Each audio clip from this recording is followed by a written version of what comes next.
Videli ste francúzsky film režiséra Christiana Jacquesa Fan Fan Tulipán. Hlavnú postavu v ňom vytvoril Gérard Philippe.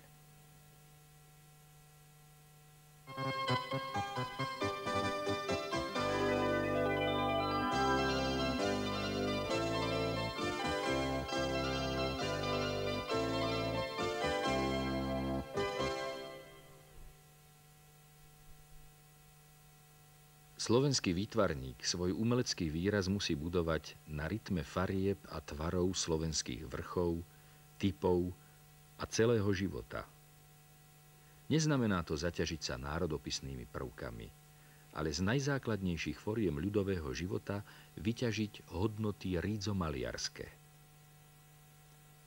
Takto charakterizoval svoj výtvarný program národný umelec Janko Alexy.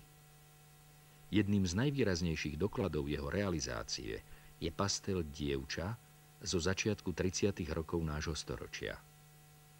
Originálnosť a osobitosť výrazu dosiahnutá v tomto obraze však skrýva v sebe dlhé roky hľadania a tápania. Po ukončení štúdií na Pražskej akadémii výtvarných umení v roku 1958